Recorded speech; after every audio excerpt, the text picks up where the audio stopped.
So, ngayon nga mga sangkay, sa pandaigdigang balita, putok na putok ang balita na ang Amerika sa pangunguna po siyempre ng kanilang presidente na si Donald Trump ay nagbigay na po ng huling warning laban po sa Iran at dudurugin na daw po nila mga sangkay. So ito na ba yung pinakamalaking pag-atake na isa sa gawa ng bansang Amerika laban sa Iran? Pag-usapan po natin ito. Anyway, bago tayo magpatuloy, sa mga hindi pa po dyan nakakapag-subscribe sa ating YouTube channel, guys, kung gusto niyo po na mga ganitong klaseng topic, mga pandaigdigang balita, para lagi po kayong mai-inform, isubscribe nyo po itong ating YouTube channel ngayon din. Sa mga nanonood po sa Facebook, i-follow nyo po yung ating Facebook page. Okay. So, nagbigay di umano si Trump ng huling chance para makipagkasundo ayon po sa balitang ito.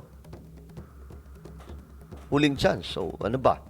Pagkatapos nito, wala na bang atrasan at bebenggahan na po nila yung Iran? This is not something that, this is the last chance. This is not something that, if it This is the last chance daw, sabi ni Trump. doesn't happen, this is the last chance for them to sign a good document. Huling pagkakataon na lang ang ibinibigay ni United States President Donald Trump sa Iran para makipagkasundo. Aniya, nakahanda na ang Amerika na tapusin ang gyera sa pamamagitan ng paglunsad ng malawakang pag-atake. Pero sa pakiusap ng mga bansa sa gitnang silangan, pinigilan niya ito. Ayon kay Trump, binibigyan pa niya ng pagkakataon ang Iran na maisalba ang mga mamamayan nito. Sa ngayon, aniya, nagpapatuloy na ang negosasyon sa tulong ng ilang mediators. I think we're going to maybe get something, but I want to give them every last chance before decapitation. If I'm given a chance to let a lot of people live, I want to give that chance. Kasabay ng pahayag ni Trump, naglabas ng video ang United States Central Command ng isang F-22 stealth fighter jet na nagre-refuel mula sa isang KC Stratotanker sa isang bahagi ng airspace sa Middle East. Ilang video rin ang lumabas sa social media ng nasa mahigit 10 Stratotanker ng US na nakaparada sa Ramon Airport sa Israel. Aba. So, parang ang dating, pinapakita na ngayon ng Amerika yung kanilang mga matitinding puwersa na at any moment, pwede na pong umatake sa Iran kung hindi makikinig sa huling pagkakataon para ayusin po ang sigalot nila. Ayon sa ilang war observers, ganito ang senaryo bago maglunsad ng Operation Epic Fury ang US laban sa Iran. Kapansin-pansin rin ang pagkilos ng mga nasabing eroplano matapos ang pagkikita ni Trump at Israeli Prime Minister Benjamin Netanyahu kamakailan sa Washington, D.C.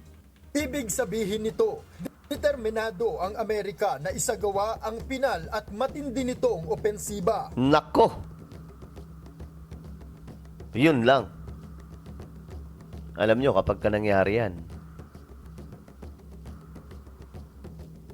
ewan ko lang ano mangyayari sa Iran.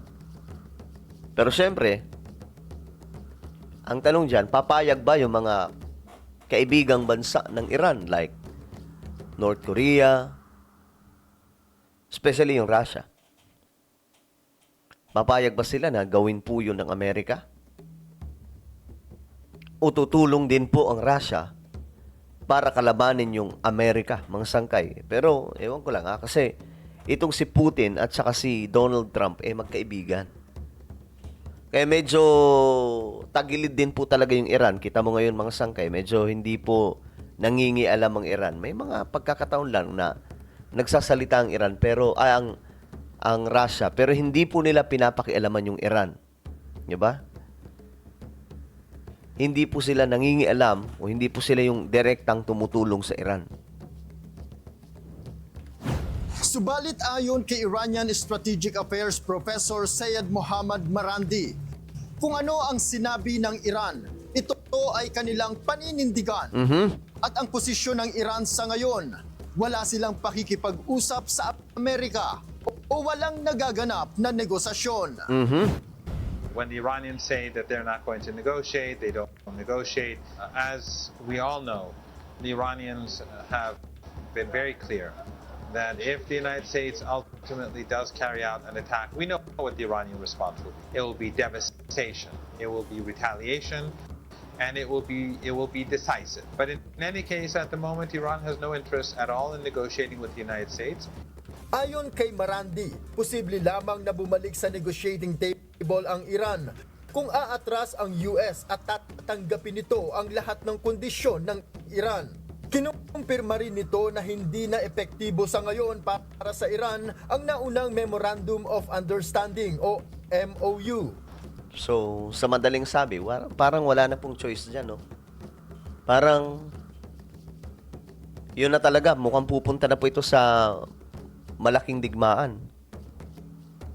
Based sa mga nakikita ko mga sangkay, parang wala na pong chance para ayusin pa. Parang, ang kailangan na pong solution dyan, gera.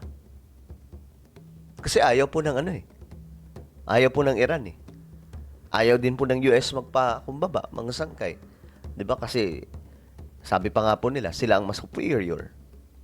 Kaya mukhang ang magiging solusyon nito, ubusan na lang kung sino matira matibay, kung sino matira, 'yun yung panalo.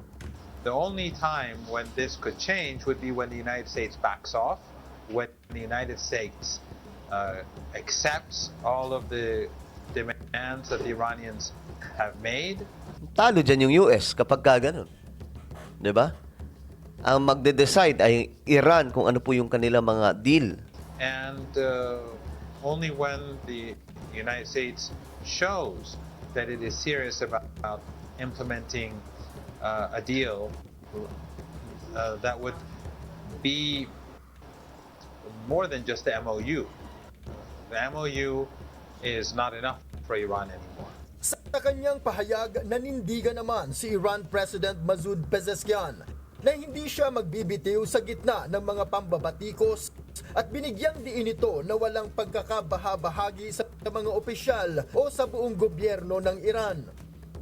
No, parang nakaraan lang nagrereklamo siya 'di ba? Ewan ko kung napanood niyo po yung vlog natin diyan, mga sangkay. Nagrereklamo siya kasi hindi na daw po siya pinapakinggan ng mga leader ng Iran. Ito ang presidente po nila. Pero ngayon, mukhang nagbago Nagkakasundo-sundo na daw po sila. Wala na daw pong pagkakabahabahagi. Taliwas aniya sa ipinakakalat ng kanilang mga kalaban. Ang kaniya aniyang administrasyon ay kaisa at kasangga ng militar. Noel Polyarco. Okay. So, anong tingin yung solution dito? Nagpakita na po ng mga kargadang matitinding suporta sa digmaan ng Amerika na nasa Middle East na. Ano sa tingin nyo dyan, mga sangkay? Ito na ba yun? Ito na ang matinding digmaang magaganap sa pagitan ng Amerika at Iran at ito na ba yung solution? Comment down below. Guys, huwag niyo pong kalimutan na i-subscribe yung ating YouTube channel. Mag-iingat pong lahat. God bless everyone.